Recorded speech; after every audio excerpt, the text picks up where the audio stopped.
Otro episodio de Ciencia Café para su merced, una iniciativa de divulgación científica donde contamos la ciencia de manera entretenida. Un saludo a las personas que están viendo este video en línea y hoy vamos a hablar, bueno, acaba de pasar Halloween y nosotros cuando hay Halloween tratamos de contar historias también que tienen que ver con temas que uno podría decir como miedosos o que tienen que ver con, no sé, el año pasado hicimos uno sobre el miedo, la ciencia del miedo, y este año vamos a hacer un tema que tiene que ver con también miedo, pero en seres vivos, y es ataques y defensas increíbles en la naturaleza.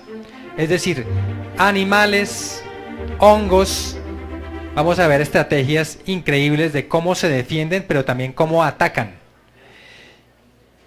Porque superficialmente uno puede pensar como que hay unos temas que uno medio conoce, pero si uno empieza a escarbar, hay unas cosas que uno no se puede ni imaginar, unas paradojas increíbles. Y para el tema tenemos un panel increíble. Entonces quiero presentarles a nuestros panelistas. Empecemos de allá para acá. Lucas Barrientos, un colega mío, él es herpetólogo, ¿no? Curador de la colección de anfibios y reptiles de la Universidad Javeriana. Un aplauso para Lucas, por favor. Amanda Varela, ella también es profesora de la Universidad Javeriana y trabaja en el Laboratorio de Ecología de Suelos y Hongos Tropicales. Un aplauso para Amanda. Y John César Neita, él es curador de la colección de entomología del Instituto Humboldt. Un aplauso para John. Entonces hoy estén pendientes porque vamos a una conversación informal y al final van a haber premios de lo que ellos hablaron. Entonces estén pendientes de las cosillas que se mencionan por acá. Y también vamos a dar de regalo 2 boletas para el festival de cerveza que va a haber acá. Cerveza artesanal, ya les estaremos dando la información. Bueno, sin más preámbulos, nosotros empezamos generalmente de lo general a lo particular. Y cuando uno habla de defensas y ataques, uno está hablando de relaciones entre especies, ¿no? Y hay un tema cuando uno estudia biología que se llama la coevolución, es decir, la evolución entre 2 o más especies. Entonces quería que nos contaran qué es eso de coevolución, qué tiene que ver con defensas y ataques, y un ejemplo favorito de ustedes de un fenómeno coevolutivo. Entonces de pronto empecemos con John, a ver qué opinas. Bueno, para mí la coevolución es algo que nosotros vivimos día a día cuando estamos estudiando los organismos y en tratar de entenderla, sobre todo cuando hay organismos que llevan una relación de millones y millones de años, es algo fascinante. Y esta coevolución, pues uno la mira en todos los aspectos de la historia natural de un organismo, no solo en el que preda y la que es presa, sino también en esas relaciones que se establecen como, digamos, como a manera de una convivencia, y donde lo que tú desechas, yo lo utilizo, y ahí empieza a tejer una red bien interesante de interacciones, y esas relaciones coevolutivas son bien complejas porque son un aspecto muy importante a la hora de establecer un plan de conservación, porque digamos nosotros tenemos una especie y esa especie, digamos, depreda a otra, y si esa especie que depreda a otra desaparece, obviamente muy probablemente desaparece la otra. Entonces todas esas relaciones son relaciones muy interesantes que nosotros conseguimos en la naturaleza, y para mí una de los ejemplos más claros son las hormigas cazadoras de arañas. O sea, cómo las avispas cazadoras de araña, cómo esas avispas tienen la capacidad de percibir todo ese componente químico que hay en torno a sus presas. Entonces, cuando uno está en el campo y tiene la posibilidad de mirar ese evento que se da en muchos aspectos, entonces ver el desespero de la araña, cómo entiende la araña también que está la avispa por ahí volando y la avispa está buscándola. Entonces esas cosas son muy interesantes, ver ese comportamiento digamos de miedo que a veces la presa llega a uno a ver y apreciar en el campo y todas esas estrategias que hace para no ser predada. Entonces, esas cosas son bien interesantes. Y uno piensa, la araña tiene un buen veneno, pero resulta que dentro de esa carrera coevolutiva, pues la avispa ha desarrollado un veneno efectivo y que es muy puntual para esta especie y por eso va a donde esa especie y obviamente esa especie es fácilmente depredada por esa especie de avispa. O sea, esa avispa tiene un mecanismo de evolución especializado en la araña. O sea, la avispa no va a comer otra cosa sino la araña. No, ellas van a las arañas, pero dentro de esa estrategia y esa preferencia, dentro de esa preferencia hay muchas estrategias y eso es algo muy interesante. Entonces yo le preguntaba casualmente hace poco que estuvimos en un workshop con Juanita, una investigadora colombiana que está radicada en Australia, que ellos están haciendo un trabajo bien interesante sobre ese grupo de avispas, que es una familia que se llama Pompilidae, que son las avispas negras cazadoras de araña, que son, ustedes las ven y tienen una imponencia. No sé si todos los que están aquí han visto en algún momento Anaconda 1, que yo creo que todos se la han visto, que es bastante rara la película, pero hay una avispa que le sacan a una de las personas, de uno de los actores de los personajes, que prácticamente lo mata y se lo sacan por aquí con una traquetomía, le sacan la avispa, una avispa negra. Esa es la familia Pompilidae y ella está especializada, pero dentro de esa estrategia ella nos decía, yo le decía a ella, bueno, hay unas que hacen que se llevan la araña completa. Ustedes saben que las arañas tienen 4 pares de patas, pero también tienen un tórax, un cefalotórax y un abdomen, que los insectos tienen cabeza, tórax y abdomen, que es una de las grandes diferencias que nosotros conseguimos con ellos. Pero hay otras que paralizan la araña, la pican, la araña queda medio ahí como que dormida y lo que hace es mutilar a la araña, o sea, le quita las patas y se lleva solo el cefalotórax y el abdomen, pero hay otras que se lo llevan completo. Entonces ella me decía que ese comportamiento es muy raro, casi nadie lo ve.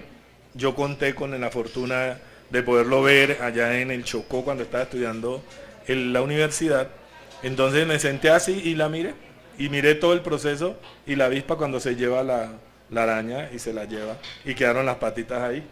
Entonces le decía yo, ¿por qué las otras no nos hacen? Me dice, ese es un comportamiento muy plesiomórfico, es decir, un comportamiento que apareció después del que se lo llevan completo. O sea, primero fue, elimino las patas y el segundo fue, yo me lo llevo completo.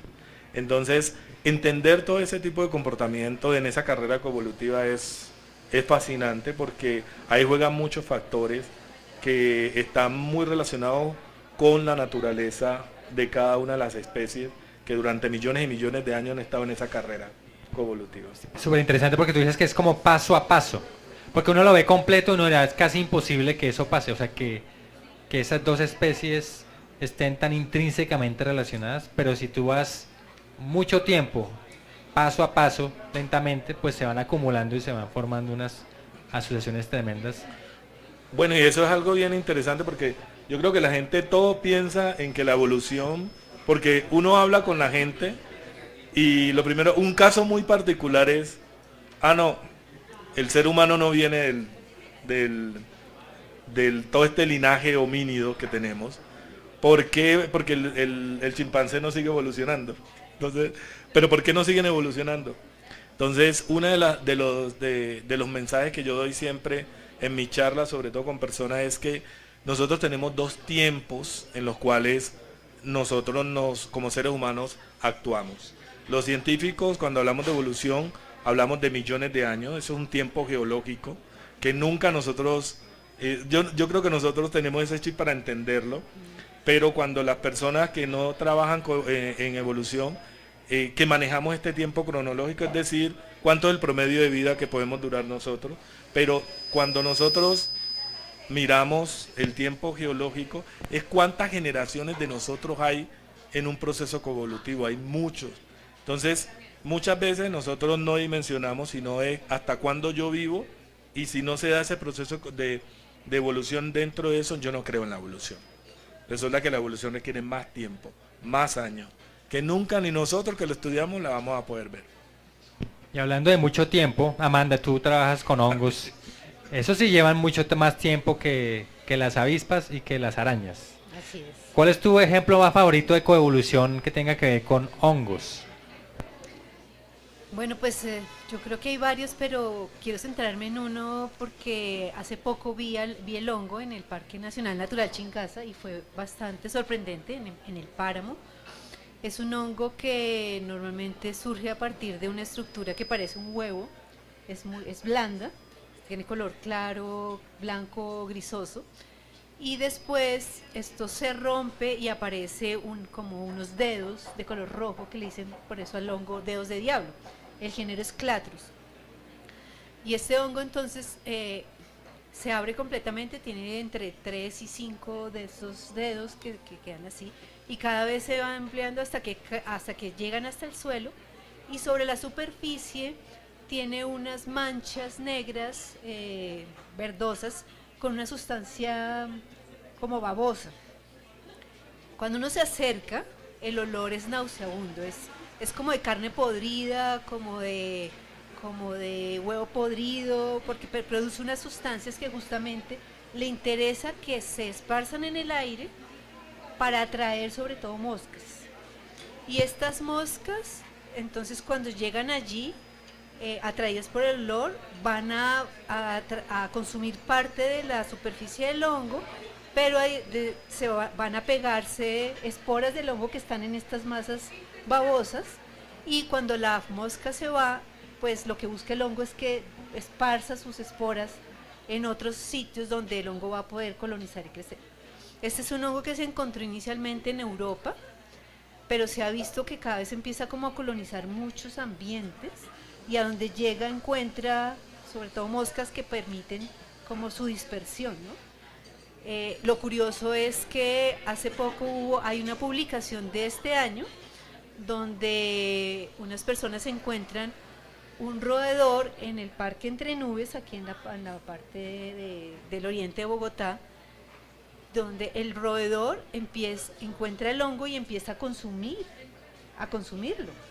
Entonces uno dice, bueno, si esta es una relación entre la mosca y el hongo, ahora estamos evidenciando otros hábitos y no sabemos nada de cómo este roedor ahora puede estar interviniendo también en esa dispersión, y cómo, qué hizo que de pronto este hongo, que normalmente no estaba en este ambiente porque es europeo, ahora que lo encuentra este ratón o este roedor, empieza a ser consumido y también puede ampliar como su rango de dispersión y colonización de otros ambientes, ¿no?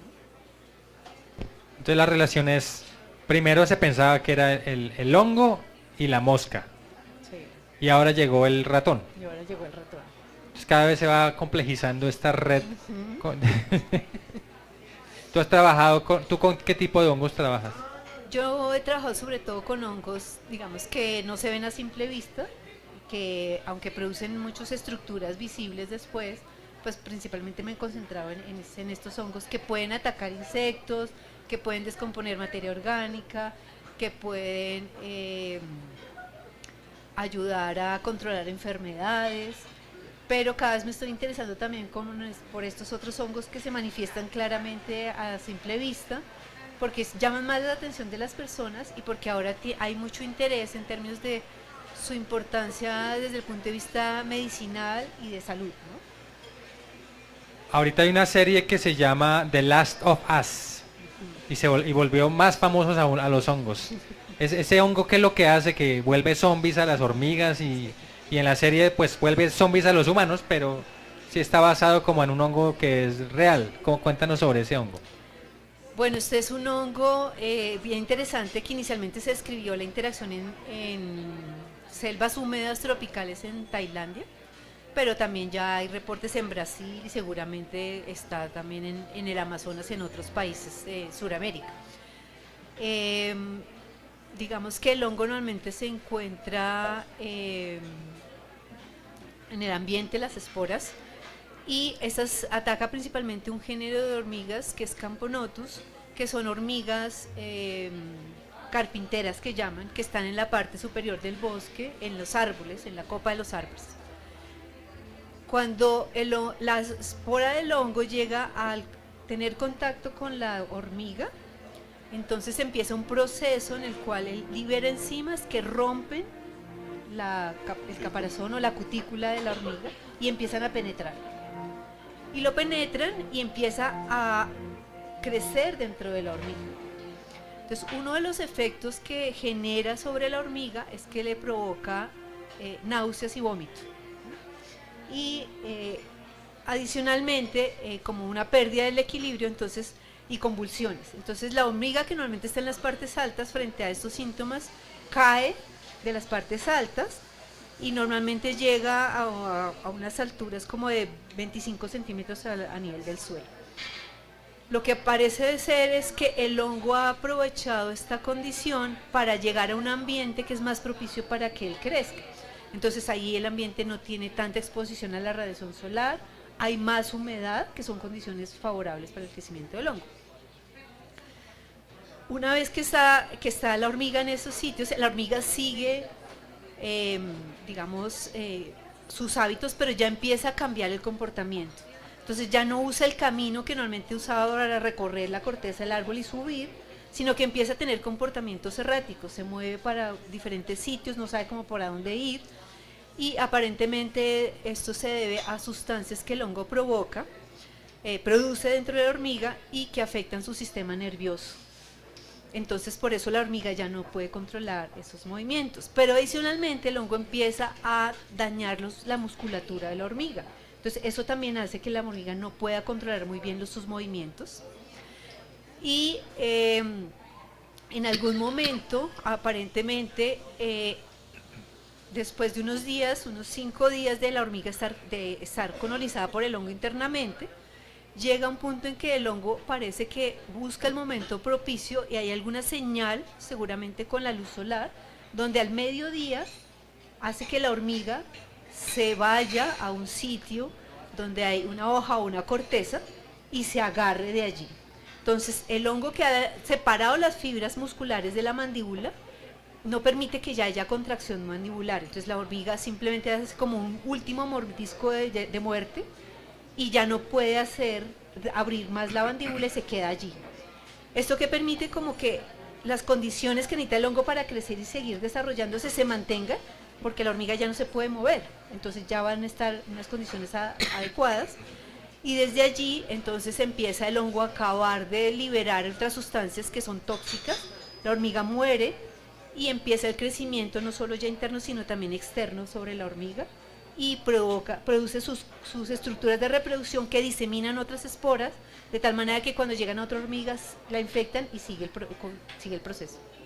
Tremendo. O sea, para que tú cuentes ese cuento, quiere decir que alguien estuvo en el bosque, en la selva, mirando, anotando es que parece sencillo, pero no lo es. O sea, es como tremendo. Sí. Por cierto, mientras tú decías, acaba de terminar la COP y bueno, uno de los grandes éxitos fue la zona verde, pero dentro de la zona azul uno de los éxitos fue este Fondo Cali, que dicen que es como un fondo para que los países que proveen insumos para empresas grandes, por ejemplo farmacéuticas, obtengan como donen algunas de sus ganancias a un fondo grande, y este fondo va a los países como Colombia que proveen esa biodiversidad. Y dentro de esas cosas pues están las que tú estás diciendo, ¿no? Como químicos, estamos plagados de químicos por todos lados que podrían tener un beneficio a la humanidad. Y ya va siendo hora que también recibamos un beneficio. De acuerdo. Lucas, tu efecto. Las ranas son tiernas. No hay descuartizados, no hay parásitos, no. O sea, ¿No hay ranas caníbales? renacuajos caníbales, bueno, sí hay caníbales, pero no. ¿Sí funciona tu micrófono? No está sonando. No, me tienen silenciado. Ah, bueno. No quieren que sepan de las ranas. Tu efecto favorito, tu ejemplo favorito de coevolución en ranas, a ver. O reptiles, o... No, pero bonito. Entonces se me ocurre, por ejemplo, hay unas ranas en los llanos orientales que lo que hacen es, pues normalmente las ranas que comen, pues pequeños insectos, también pueden comer otros vertebrados, entre ellas otras ranas, pero bueno. Y estas ranas lo que lograron hacer evolutivamente es que pueden vivir con hormigas. O sea, ellas viven dentro de los hormigueros o dentro de termiteros, pero las hormigas o las termitas simplemente las perciben como una hormiga más. O sea, su piel para las hormigas le huele a hormiga. La señal química para las hormigas es esencial y simplemente van a decir, esta es otra hormiga que está aquí, es grande y bultosa, pero bueno, déjela ahí. Y lo que hacen ellas es vivir dentro de este hormiguero, ahí tienen defensa, tienen alimento, pero no es su principal fuente de alimento, y es el lugar donde ellas desarrollan sus renacuajos. Ellas no ponen los renacuajos en una charca, sino que hacen un nido de espuma dentro del hormiguero, ahí ponen sus huevos y ahí se desarrolla completamente el renacuajo. O sea, ellas, digamos, tienen ahí la capacidad de engañar a estas hormigas para vivir adentro con ellas. Es decir, el beneficio es de la rana, pero no de la hormiga. No, la hormiga no gana. No, ahí solo está ganando la rana, realmente. Engañar a las hormigas es químicamente. Yo me acuerdo que un profesor en una salida de campo que orinaba en las pilas de hormigas y las despistaba. Y había otro que nos mostró que la tinta de los lapiceros también como que atrae a las hormigas. Entonces él hacía una línea y las hormigas iban, no sé si tú has visto ese fenómeno, alguno como formas de engañar a los insectos químicamente.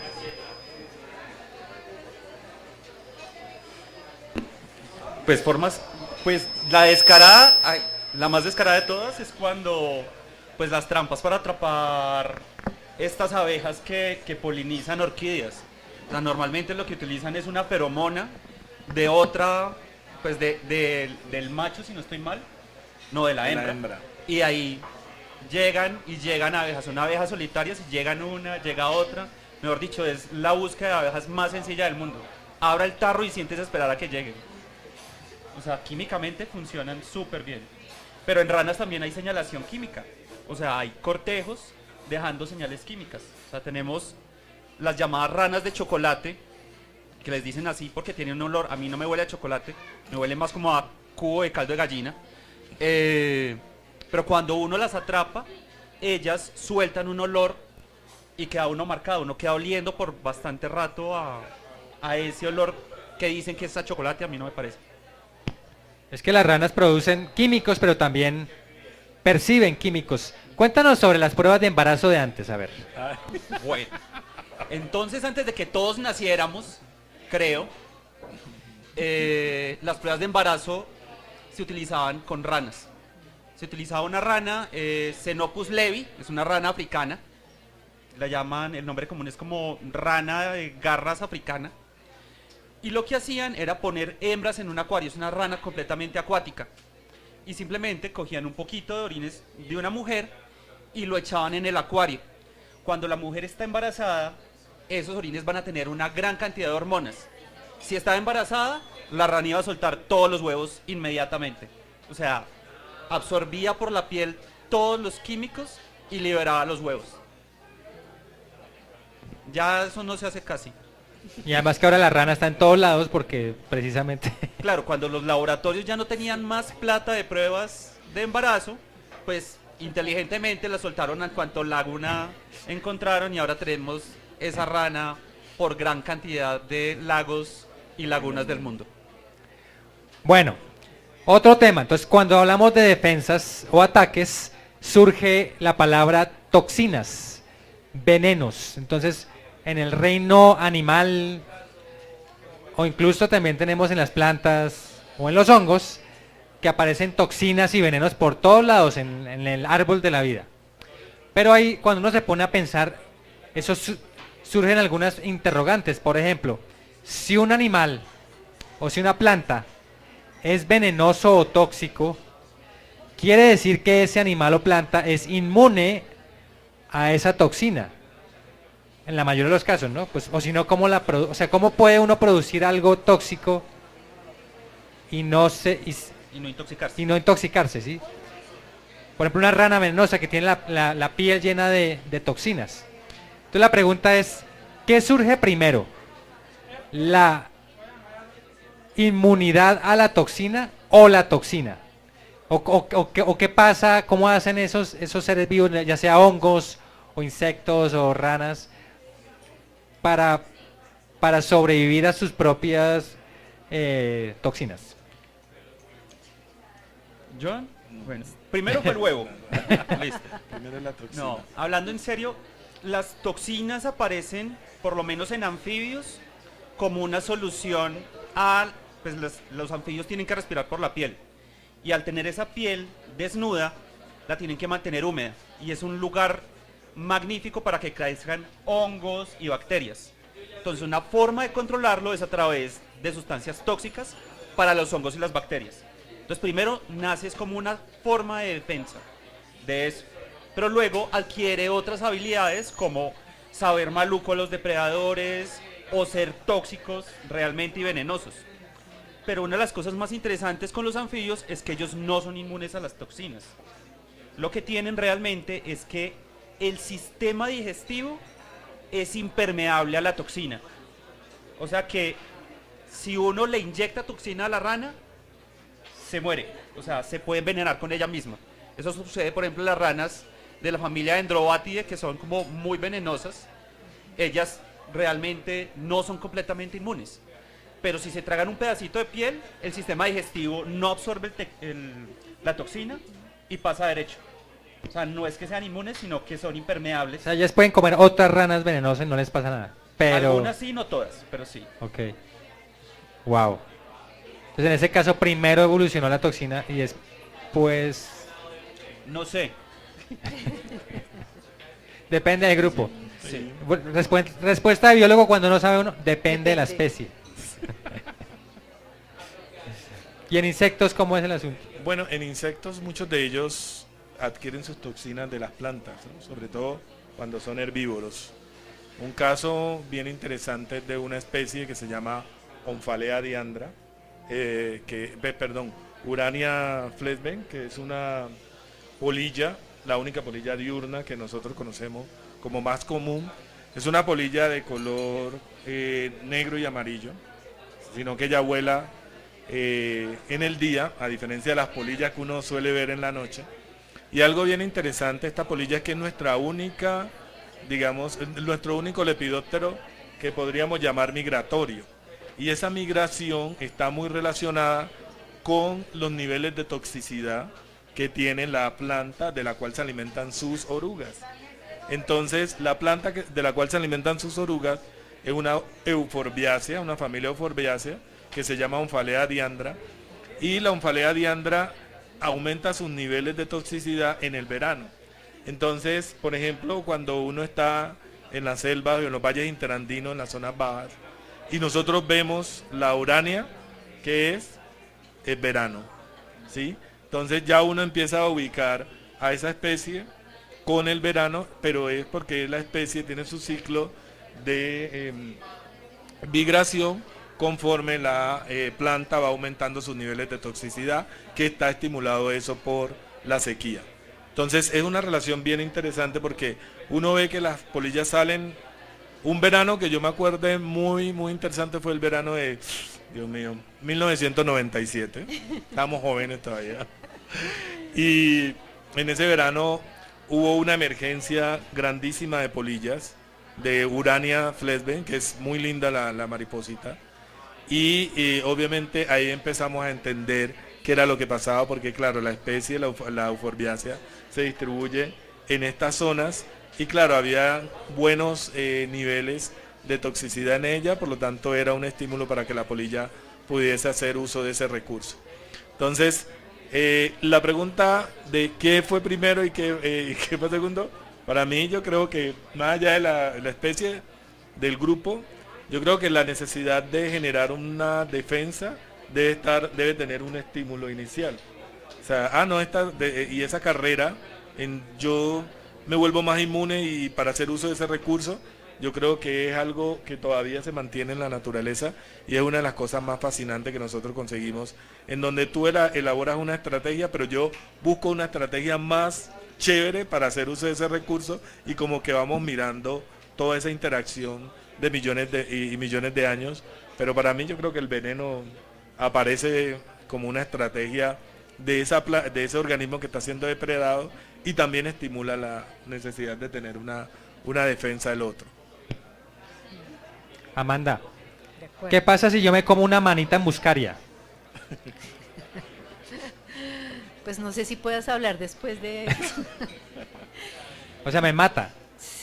Sí, digamos que muchos de estos hongos tienen sustancias que en pequeñas dosis tienen efectos alucinógenos, pero en mayores dosis ya pueden llevar a la muerte, ¿no? Y ahí es donde hay que tener cuidado con la cantidad de consumo que hay de los hongos. Muchos hongos se han utilizado y se reporta en la historia, aunque no hay, digamos, una evidencia certera, que se han utilizado para envenenar gobernantes de los cuales se querían deshacer.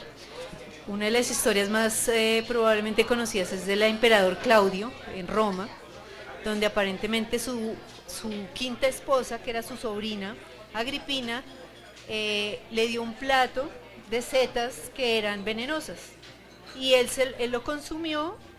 Y estos hongos normalmente tienen sustancias que van a generar daño en las células del hígado y en los riñones. Entonces genera necrosis del hígado y la persona en cuestión de 2 días muere de un paro cardíaco. Y durante mucho tiempo no había forma de detectar los rastros o estas sustancias ni en sangre, ni en orina, ni en las heces, y entonces era un método de elección increíble para causar la muerte y no dejar rastro y que no pudieran detectar de qué había muerto la persona, ¿Cuál si era la había sido especie? asesinado o no. ¿Cuál era la especie, Leonardo? Pero entonces, estos químicos que produce el hongo, su objetivo principal es evitar Ser depredación. consumidos. ¿Y es contra vertebrados o contra insectos, cualquier Sí, cosa? ¿O? contra vertebrados principalmente. Hay muchos, hay roedores, hay otros organismos que, sobre todo, por ejemplo, en países con estaciones, durante las épocas de otoño e invierno donde no abunda la alimentación, pueden consumir estos hongos, y la idea es que esto evita que ellos sean consumidos, porque ahí es donde están las esporas, que son las que permiten dispersar y generar nuevos individuos. Entonces no les interesa que sean consumidos, y son mecanismos que han desarrollado entonces para evitar ese consumo. Tú dices que la dosis es importante, o sea, bajas dosis alucinogénico, altas dosis mortal. Sí, en muchos hongos ocurre así. O sea que la recomendación es ojo al hongo que se están comiendo. Ojo al hongo, pero también es que muchos hongos han desarrollado este mimetismo donde se parecen al hongo venenoso, pero no son venenosos. Si uno no sabe identificar claramente la diferencia entre los hongos, es mejor no abstenerse de consumirlo, porque en pequeñas dosis también puede generar una toxicidad importante, y o te mueres o tienen que hacerte un reemplazo del órgano que ha sido dañado por el hongo. Bueno, y ahora hablemos de un tema que ahorita vamos a ir a lo que mencionaste, pero que se llama aposematismo. Entonces, en la naturaleza muchas veces vemos animales que tienen colores muy vistosos con patrones similares, por ejemplo, amarillo y negro, rojo y negro. Entonces, y están asociados a toxicidad o venenos. Entonces, Lucas, cuéntanos de qué se trata el aposematismo y algunos ejemplos en ranas, por ejemplo. Bueno, para empezar, hay una cuestión que es importante, y es que nosotros vemos los animales con nuestro cerebro de primate. O sea, nosotros pensamos que aposematismo es solo color. O sea, hay más formas de aposematismo y hay más formas de entenderlo. Entonces, claro, como primate que soy, para mí esos colores son llamativos, pero hay que tener en cuenta también el contexto. Entonces, si yo les digo una rana azul, la gente va a decir, uy, ese es un color rarísimo. Pero azul, eso es un color críptico en un bosque. El azul se mimetiza con la sombra, eso no es aposemático. Pero si pensamos en un color amarillo, listo, eso es llamativo. Pero como buen biólogo hay que decir, pero depende. ¿Cómo que depende? Si yo tengo una rana de la familia Dendrobatidae, ya sé que es tóxica de por sí, porque son ranas que tienen toxinas, muchas veces alcaloides, que parecen neurotóxicos o que pueden ser neurotóxicos, y tienen patrones de colores amarillos con negro. pero depende de la distancia. Si yo estoy a 2 metros, 3 metros, esos patrones lo que están haciendo es romper la forma del bicho y yo no lo veo. O sea, le sirve para ser críptico. Pero si yo estoy cerquita, ahí, ojo, aquí estoy y pues si me come usted verá qué hace. Porque ahora sí, cambia la señal. Ya con la distancia cambia el significado. Entonces, bueno, desde mi cerebro de primate, midiendo desde color. Entonces, eso es lo que pasa en este caso, pues, particular. ¿Y cómo funcionan esos experimentos donde se demostró que el aposematismo funciona? Por ejemplo, esos experimentos que se hacen con gallinas que nunca han visto una rana y se les pone unas ranas y ellas, ¿cómo es que aprenden y cómo es el experimento? Pues bueno, entonces nos estamos aprovechando de que las gallinas es lo más parecido a un tiranosaurio rex de película. O sea, eso es un depredador que, bicho que ve, si tiene cara de comida, se lo come. O sea, no va a perder el tiempo. Y entonces, ¿qué hace uno? Uno coge pollitos recién nacidos. ¿Qué aprendizaje tiene el pollito recién nacido? Nada, acaba de salir de un huevo. Por lo tanto, sabemos que ese pollito no sabe. Y se le pueden poner señuelos. Aquí no hay ninguna rana que esté sufriendo ni nada. Entonces uno imprime señuelos con diferentes patrones de rana. Ranas cafés, ranas azules, ranas rojas, rana roja con patrón de bandas. Y uno coge diferentes pollitos, todos ignorantes completamente, y los suelta en una arena. Piensen como una arena así de corrida de toros, pequeña. Suelta uno en el pollito, ahí en la mitad, y ve para dónde va el pollito. A cuál de las ranas es la que se va a ir a comer. Obviamente uno le pone una pequeña recompensa, un poquito de comida pegada a la rana, pero todas van a tener recompensa. Y uno puede evaluar si el pollito, sin ningún aprendizaje previo, a quién se va a comer. A la rana que tiene ese patrón de color o a la que no tiene patrón. Y si hay preferencia por la que no es vistosa. Y normalmente escogen La rana café, la rana azul, la que no tiene ese color llamativo. Exacto. Pero ahí no hay una subjetividad. Claro, somos primates leyendo el experimento. Sí. ¿Y en insectos, qué ejemplos de insectos son aposemáticos? Wow. En insectos hay bastantes ejemplos bien interesantes. Hay escarabajos que toman unos patrones de coloración bien vistosos, que obviamente al estar uno más cerca ve esos patrones. Y yo siempre les digo a las personas que eso es una alerta: mírame, no me toques, no me comas. Es más o menos eso. Porque han desarrollado todas esas estrategias de defensa bien interesantes.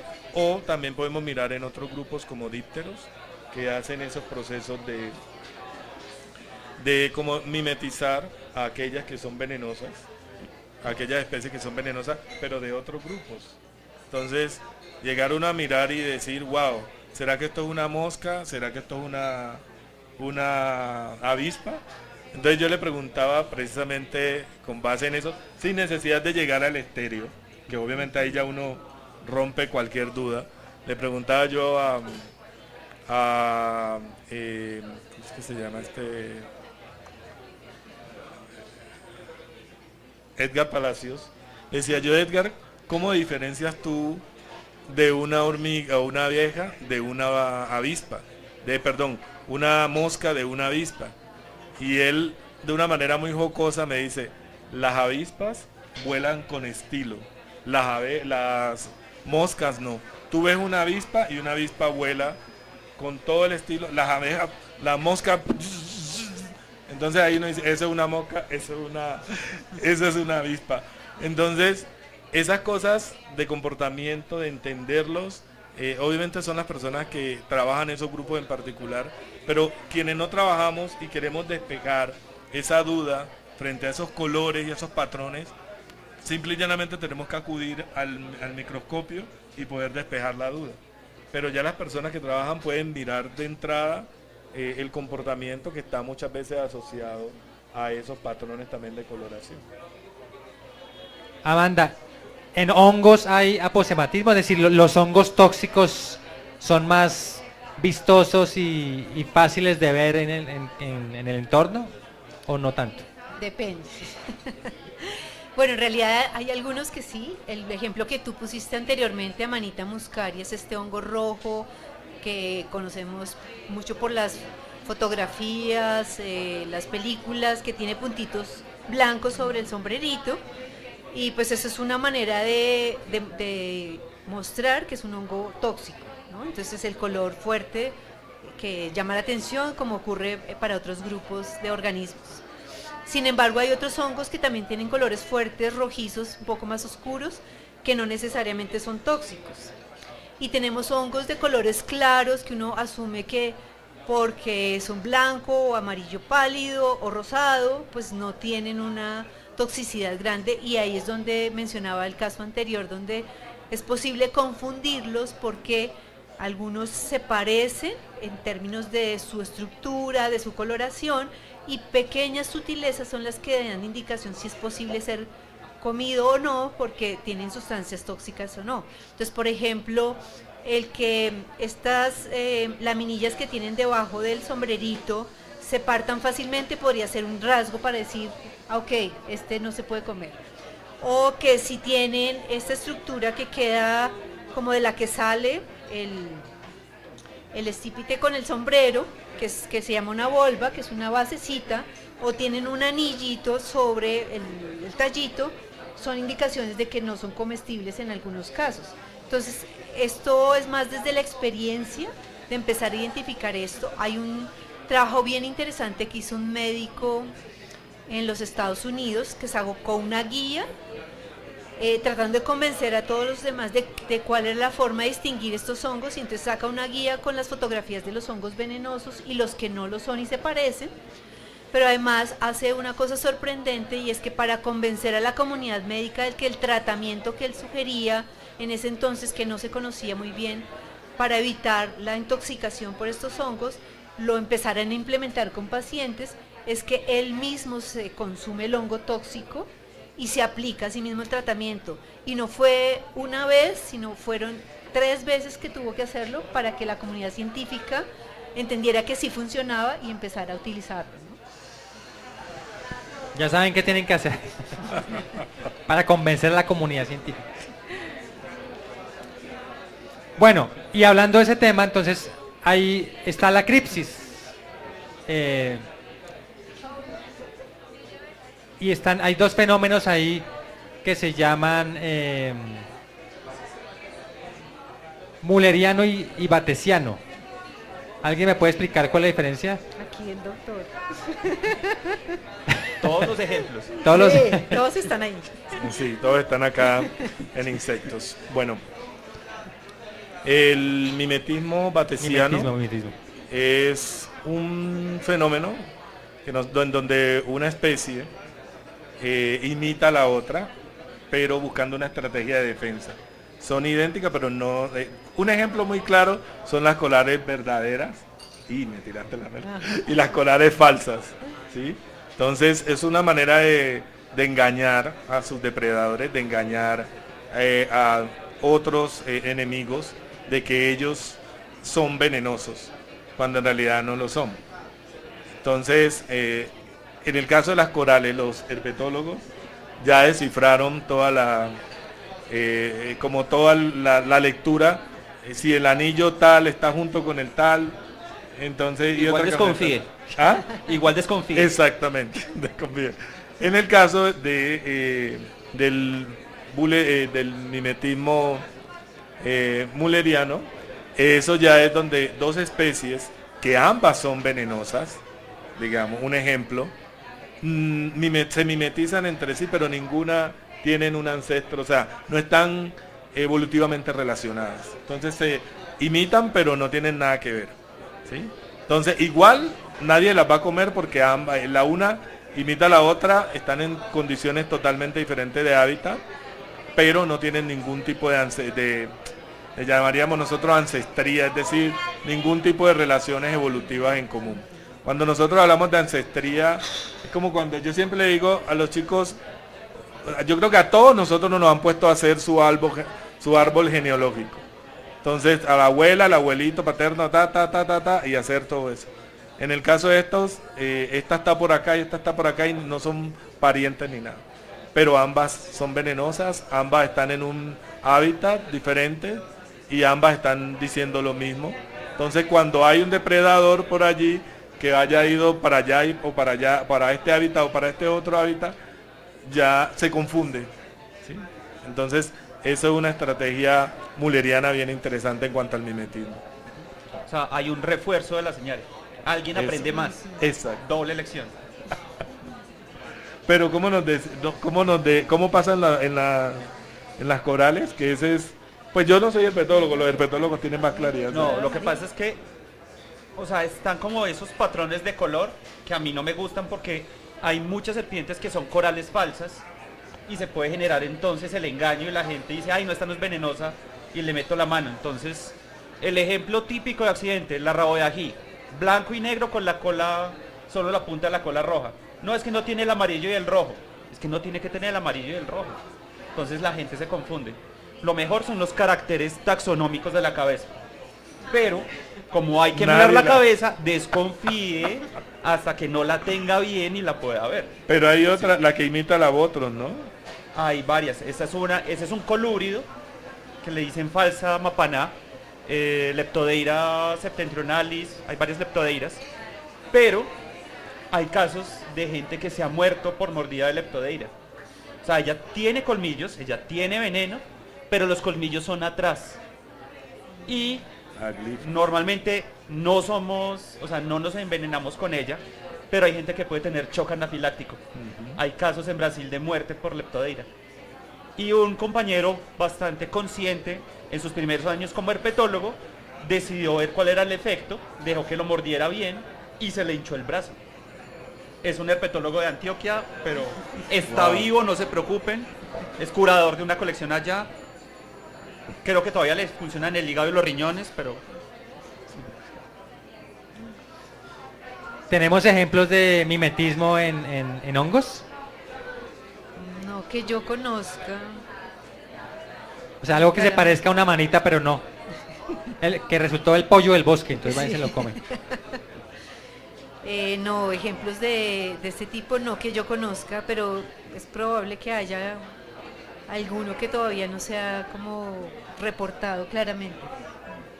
En ranas sí hay muchos ejemplos de ranas que no son tóxicas. Hay un buen ejemplo de mimetismo que es bien bonito y es...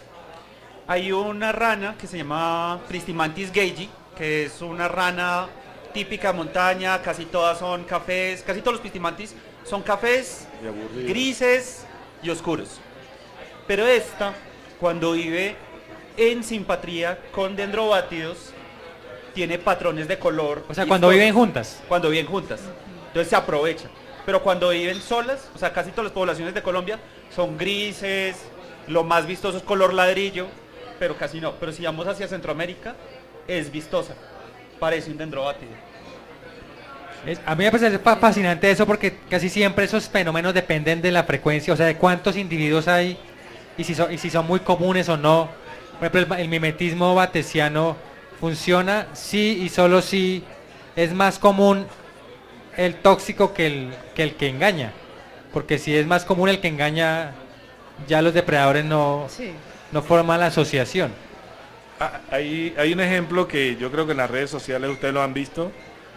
Son las larvas de una familia de mariposas, de polillas, que se le llaman polillas Jeff, o la familia Esfingidae, y esas larvitas tienden a imitar a una serpiente.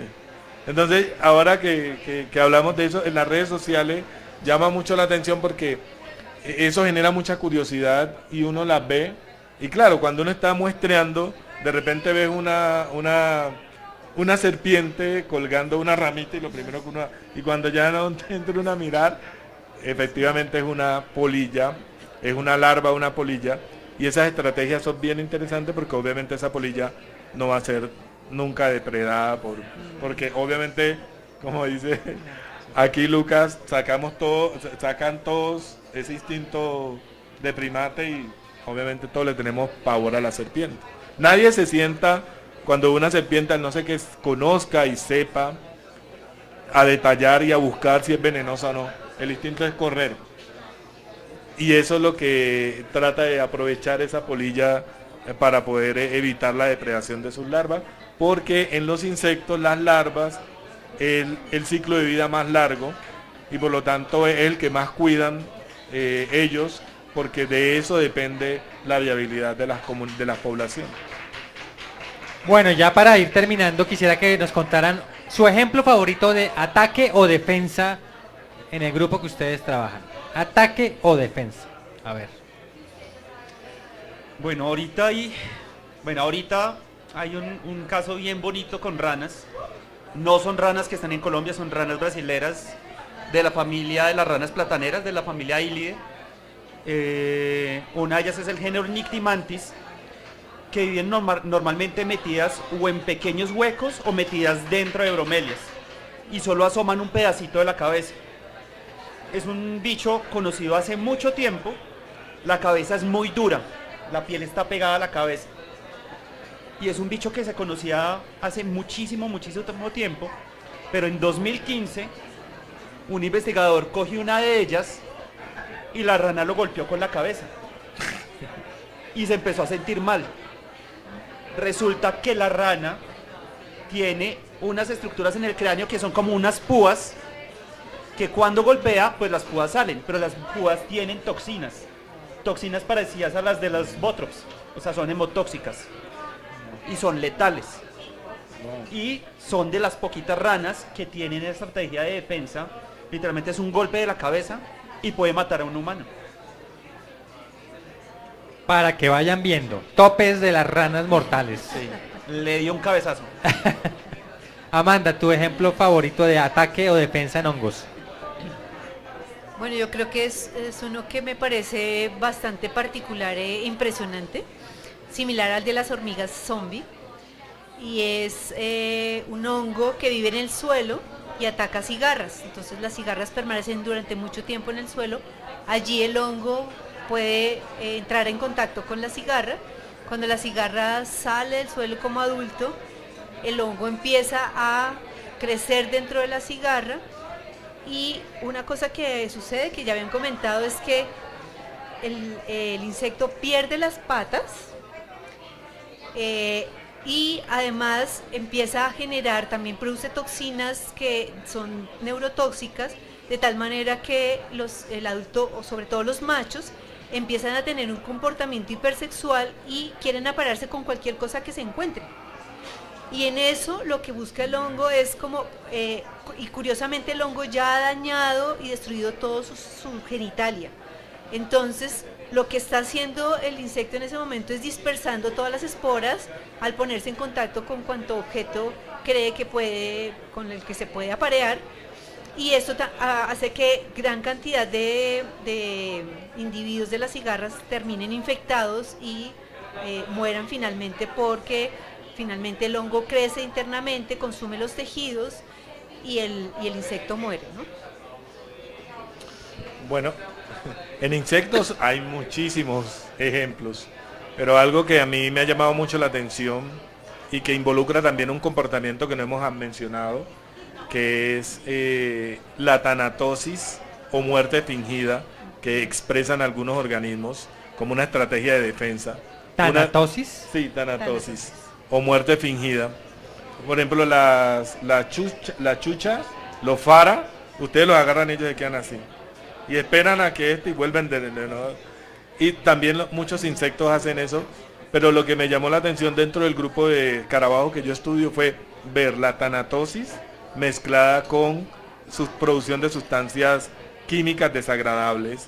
Entonces son dos defensas que parece que son efectivas, pero que también cuando tú las desconoces, tú no las conoces, agarra el escarabajo y se murió, y cuando vas a oler la mano, por Dios, un olor impresionante.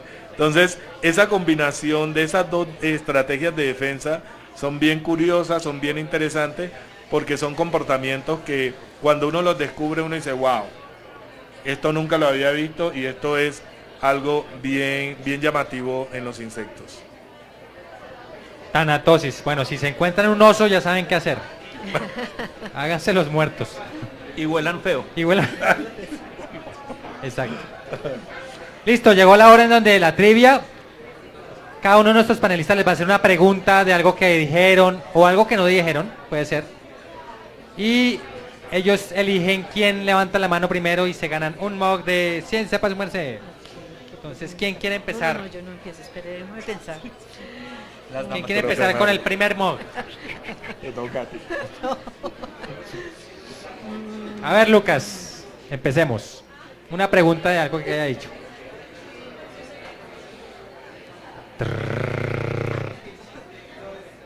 En el ejemplo que yo di, ¿a quién engañan las ranas? ¿Cuál ejemplo? El primero que di. Ah, el lo primero. ¿Alguien? ¿Ya, Juan? Juan. A las hormigas. ¿Sí? Sí. Un aplauso. A ver, Juan, venga para acá por su premio. Juan, venga. Venga, Juan, por el premio, si no, reciclado aquí el juego.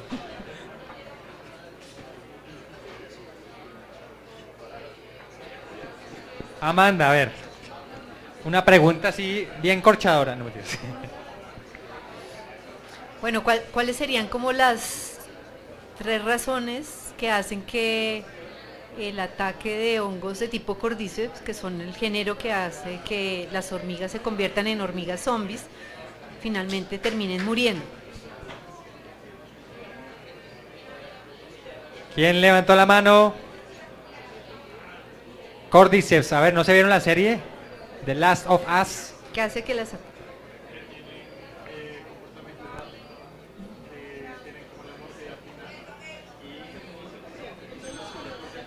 ¿Y qué?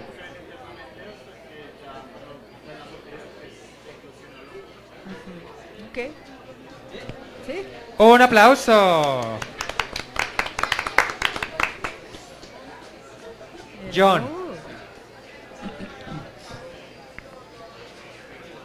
Última pregunta. Ah, no, tenemos otras 2 preguntas porque la última es 2 pases para el Festival de la Cerveza. Bueno, entonces tu pregunta. ¿Qué factor es clave en el aumento de la toxicidad de una planta? De la planta que hablamos.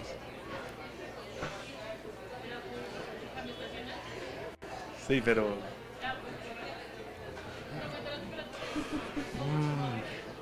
¿Ah? No, ¿alguien más? ¿Alguien más?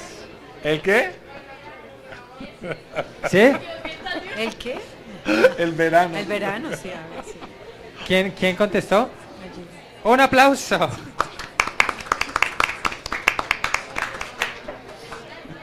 Bueno, y la última pregunta, ¿quién quiere repetir pregunta para 2 tiquetes? Resulta que aquí en Casa Magola, el día 16 de noviembre, va a haber un festival de cerveza artesanal con más de 10 casas cerveceras, 3 bandas musicales, salsa, gaitas y lo mejor del rock de los 90s, incluido Guns N' Roses y toda esa vaina. Quizá el último festival de cerveza del 2024. Entonces vamos a regalar 2 pases. ¿Quién quiere hacer la última pregunta? Ataques y defensas para los 2 pases. Bueno, entonces una de clase parcial, ya que estamos a final de semestre. Exacto. ¿Qué diferencia hay entre mimetismo mulleriano y batesiano? Sí, yo sí iba a decir por ahí. A ver acá.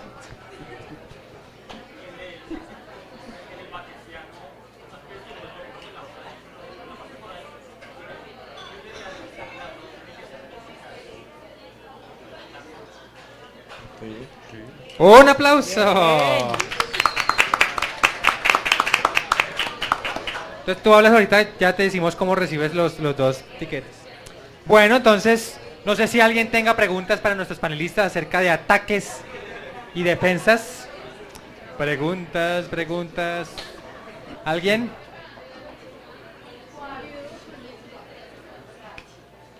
¿No? Bueno, entonces John, es para vos. Sí.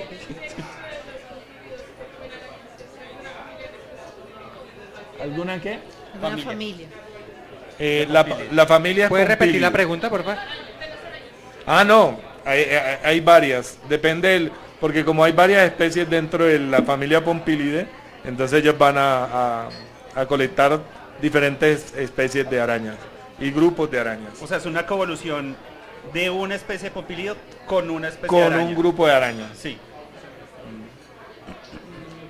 Porque hay otras avispitas que son de otra familia que sí cazan arañas más pequeñas.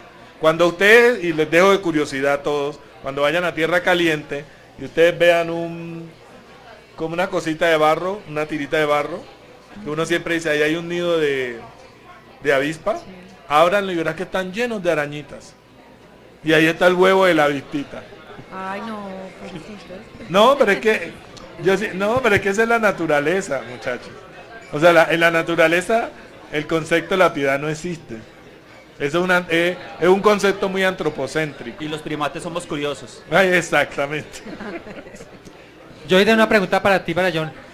Cuéntanos alguna anécdota del insecto que más duro te haya picado. Esto sería un tema bien interesante para tratarlo, porque esas pompílidos pican muy duro. A mí no me han picado, afortunadamente, pero sí a compañeros de cuando estudiábamos.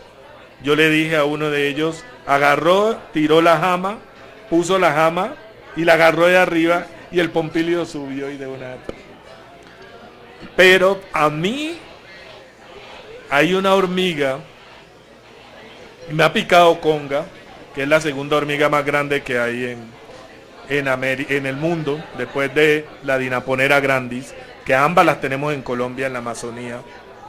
Pero cuando estuvimos haciendo un trabajo en el 2021, después de Iota, Iota era que se llamaba el huracán de San Andrés, estuvimos haciendo una caracterización allá y en Providencia nos subimos, y en Providencia hay una planta que es introducida, creo yo, una acacia, y en esa acacia vive una hormiga del género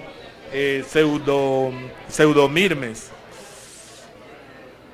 Dios, o sea, esa hormiga es de las picaduras más fuertes que yo he tenido, y hubo una que me picó sobre una venita que pasa aquí, y duré 3 meses con la vena hinchada, y es una cosa chiquitica, pero el picor de ella cuando le da a uno, y obviamente uno, como estábamos caracterizando ambientes naturales, tocaba meterse, y esa acacia es una invasora, y ahí estaba toda, allá le llaman como hormigas de espuelas, porque las acacias tienen unas espuelas de gallo, y allá le llaman ustedes saben que en San Andrés, sobre todo en Providencia, todavía los raizales mantienen muy bien arraigado su creol. Entonces ellos hablan puro creol, que es el inglés de ellos.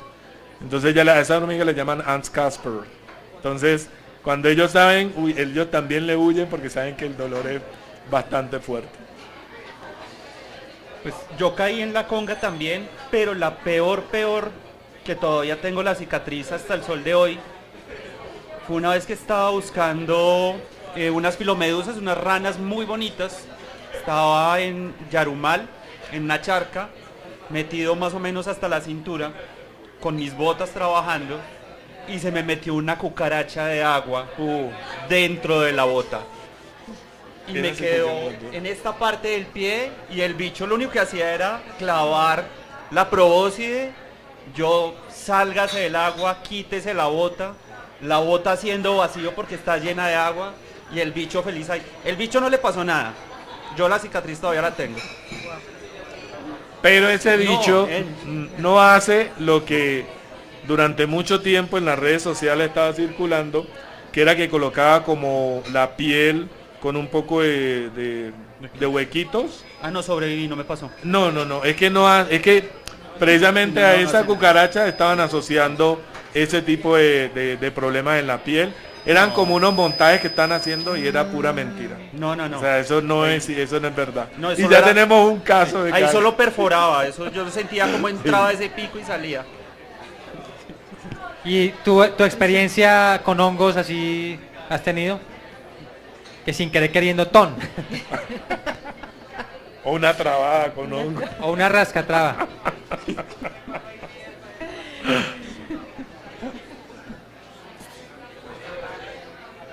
No, ninguna experiencia así. No la han llevado a Villa de No, Neiva. No me han invitado ahí. No, no, bueno. Bueno, yo quería agradecerle a Lucas, a Amanda, a John por participar. Un aplauso para nuestros panelistas. Gracias. También a Sandra Galeano por ayudarnos a organizar este Café Ciencia y a todos ustedes por asistir. Obviamente a Casa Magola Buendía por prestarnos el espacio y nos vemos también. Vamos a tener en casi 3 semanas otro Café Ciencia sobre jaguares organizado por una ONG que trabaja con jaguares, ya que es el mes del jaguar. Y bueno, nos veremos pronto para seguir aprendiendo sobre ciencia criolla. Muchísimas gracias por venir. Chao, chao.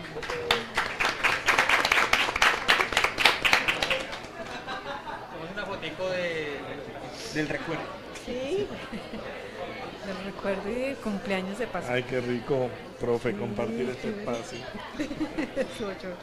¿La foto es aquí parados o se-